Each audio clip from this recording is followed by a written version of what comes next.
Hello and welcome to Moneylife. This is Sucheta Dalal. We're going to talk about the moratorium on loans.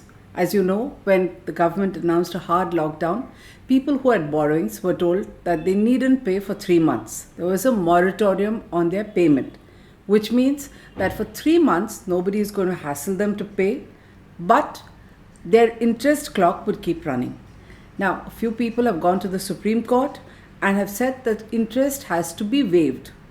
When you think about the fact that in a lockdown people have lost their jobs, lost their livelihood, there is a real case for saying that what is the point of a moratorium if only interest is postponed and if there is an interest on that interest. The Supreme Court is looking at these issues. But as it happens, it is not so simple at all. It's very complicated. We need people to intervene because at the end of the day, if you say that people who have borrowings are going to have their interest entirely waived, then it makes a mockery of people who are prudent savers as well as prudent borrowers. But there's a bigger issue.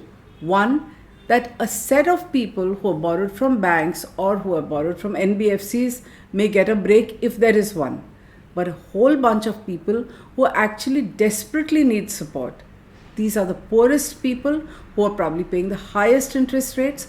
They will probably be left out. In fact, the buck for all this stops at the Reserve Bank of India.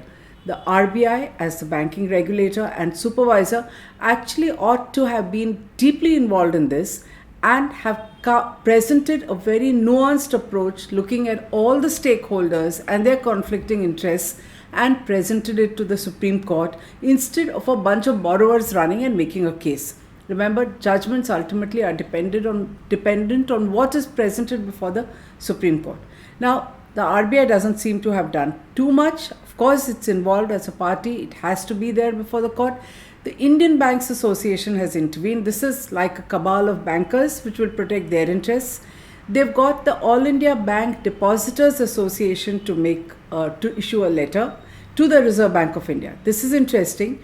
It says that we as savers have our money in banks, we earn an interest. If interest is waived on those who have borrowings, according to the Supreme Court case, and if they get a relief, then banks are going to retaliate by reducing interest on term deposits and saving deposits, which means it's going to affect all of us. Remember, everybody who's got a loan probably also has a bank account, also earns interest. So this affects everyone.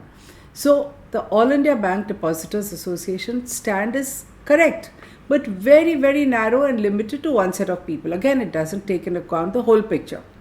Now, among borrowers, there are two kinds. One, people who are facing genuine hardship. They've lost their jobs, they've lost their businesses for no fault of theirs. They need some help, right? But there are any number of people, for instance, in the IT industry and elsewhere, who've not lost their jobs. Or even if they are under a lockdown, their companies are paying them. So they're well able to pay their EMIs. They need no help. They don't even need the moratorium. Has anybody looked at it, passed the numbers and presented it to the court? We are not sure. All we hear is what is announced by the media or reported by the media when the cases come up. The problem is there's also a bunch of reckless borrowers who were reckless even before the lockdown. They have nothing to do with the moratorium or the lockdown. They were in deep, deep trouble even otherwise. These are people with low financial literacy. Some of them have been lured into taking loans just because loans are so easy. Today, it is easy to get a loan sanctioned within minutes. So they have multiple borrowings, and many of them, we are not talking through our hat. Moneylife Foundation runs a free credit helpline, and these people write to us for help. I'm going to read out some of these cases and you will see how financial literacy is low, they are in deep trouble. It has got nothing absolutely to do with the moratorium. It is just reckless borrowing. So take a look at these. I call them reckless, greedy, or plain financially illiterate. Okay, so here's someone, I've taken out all the names, it's not unfair to read out the names. So here's someone who says, I have lots of debt, personal loan, credit card bills, and now need help. So my monthly income is 23,000 and my total loan is 8 lakhs something. Okay, he's not going to be able to pay it even if his entire monthly income goes into paying EMI. That's the outstanding is going to keep ballooning. Another says, I earn 52,000 a month and my outstanding is 6 lakhs. I have civil issues. It's in deep trouble already. And if he has credit cards, it compounds. We have videos on this separately. Please take a look. It's worth your while if you are one of these people. Another says, I'm struggling with a bad credit score. My monthly income is 1,17,000. But look at what he has. He has a home loan, he has a credit card loan and a car loan. Why do these multiple borrowings? So he wants support. Now all of them have one bottom line, which is they want somebody to give them a bigger loan to consolidate all these loans and their interest outstanding so that they can have one big fat loan on which they're going to pay EMI. When I look at it, I find it breathtaking. Most of them have already begun to default. What they don't realize is getting a loan today is extremely easy until your credit record is good. The day you have a default, the music stops, your world changes, your financial history changes, and your chances of getting a loan become negligible. So these are all people who are blissfully unaware of this. They think increasing their credit score is a joke, and they think there'll always be some dumb borrower who's going to consolidate all this and give them a bigger loan when they can't pay 3, 4, 5, 6 loans. There are people out here who have 4 NBFC loans and app loans, 9 lakh outstanding. What is their monthly income? 19,000, 20,000. Now, in these cases, while we are calling the borrower reckless, somebody who is equally reckless is a lender.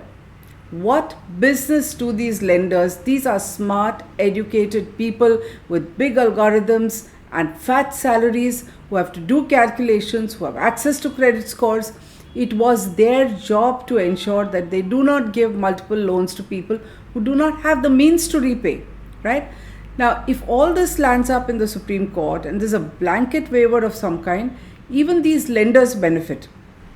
In fact, there has to be a way where reckless lending is going to be made the responsibility of individuals who are responsible for sanctioning and dispersing the loans. It should not even come to the organization, because anything that hits the organization in terms of a write-off leads to an impact on everybody else who's a prudent saver and a diligent borrower, right? So now let's look at another kind. I talked about app-based lenders. Many of them are what used to be called payday lenders. These are people who charge interest rates of about 30%, huge amount of fees along with it, processing charges which are, hold your breath, sometimes as much as 10%. Now, Moneylife has carried a detailed article which we reproduced from the Federal. You can take a look at it. We're producing a link over here. This app-based lending is like a repeat of what happened with microfinance. So it's like a turbocharged digital version of microfinance, where they said, we are reaching the last mile, the poorest people, those who don't have access to bank loans. So we are the good guys. And yes, they were, like the microfinance guys were the good guys initially. They reached out to farmers, they reached out to self-help groups. And then very soon, PE funding came in, and they began to give the same loans to people. They began to sell them dubious insurance just to earn commissions. And it finally blew up to a stage where people were committing suicide. Politicians got in, and the whole thing just came to a halt in 2010.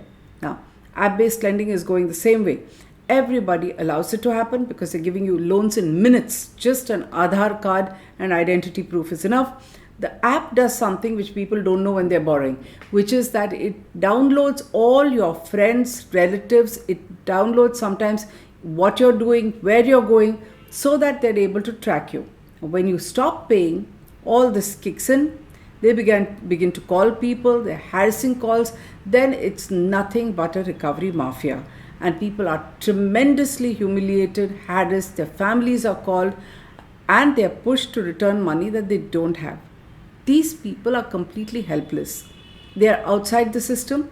When we reproduce this article, I sent a message to the Reserve Bank of India. I was really happy to get a quick reply to say that they're looking into it. Now, I've seen an article in the Mint which says that the RBI is going to issue an advisory. Advisory when it's time for action. This is the problem with the country, that You are reacting so slowly when you need a sledgehammer sometimes to stop bad practices and stop harassment. Because what we are pointing out repeatedly is most of these people don't know what they're getting into. Now, why isn't it tracked? It does go to a credit bureau because the loans are so easy that someone who's like a daily wage labor or who's a little hawker on the street, he gives his PAN card, he gets a loan. It's sanctioned in minutes, it's downloaded, he's got digital money maybe on his phone. What does he do? He applies to 4 or 5 of them. You know how many operate in the market? There are over 400 of these app-based lenders. Many of them are Chinese lenders. Many of them are international companies. They are funded and backed by non-banking finance companies or other banks, which means that the RBI indirectly can supervise them. They're not outside the purview of the Reserve Bank of India. And in any case, they ought to be. If there are so many growing fast, that too foreign lenders, what business do they have being outside RBI regulation when the same RBI, and I keep coming back to this over and over again, did not allow somebody to come and take over PMC Bank and save it? You're sitting down and allowing all kinds of lenders to come in and harass your people, and you're going to issue an advisory. Now, another point to notice that India is one of the few countries which has a Usurious Lending Act introduced in 1918 to protect people from extraordinary interest charged by money lenders, saukars. Okay, so it caps interest at around 30%. The act is a central act, it's very powerful. 20 states have had their own act to prevent money lending. The cap is 30%. So you would wonder, why is it that credit cards, app-based lenders charge up to 48%? All of them hire good lawyers. Every one of them knows the act. They find a way to sidestep it. So the interest is kept just below the threshold of the Usurious Lending Act. Everything else is charges. Front-end charges, processing fees, and application fees or whatever it is, which adds up to the really high interest rate. And then the biggest amount of earning comes from penal interest. So when you don't pay, that's when things start compounding. It's exactly what happens with credit cards as well. This act is rarely used because remember, people who have no money don't have the money to go to court. So while there is an act to protect people, it allows the courts and the government to step in, waive interest, reduce interest, give all kinds of concessions. It is not being used because access to courts is a problem. Now, all this has to go to the Supreme Court if we are talking about waivers, moratoriums and help. It can't be to a one segment of people who's before the court. Whose job is it to present this to the court? It is the RBI. But I come back to migrant workers. You didn't know 14 crore people are going to be without a livelihood and you didn't cater to them. Similarly, you don't know that there are people who are going to be badly affected. RBI can't say they don't know. We brought it to their attention. Now, they need to have a nuanced approach, a plan of action. They have to present it to the court. Luckily, it is moved to the next hearing. There's time enough. This is not a time for advisories. This is a time for taking a holistic view so that every stakeholder is protected. By all means, help people who are in trouble, who have lost their job. You don't need to give a free ride to people who are still earning salaries and who can definitely afford to pay interest. You need to help people who have app-based loans. They're not even there because you're pretending that they're not part of your system. You have to bring them in. You have to give them help because they are the poorest people. How will you help them? One of the things that you can do is at least take a look at interest rates and cap those. But you need action from the government, from the regulator, from the finance ministry, from the RBI before a Supreme Court judgment just leads to more confusion as there has been in telecom. We definitely don't need that over here.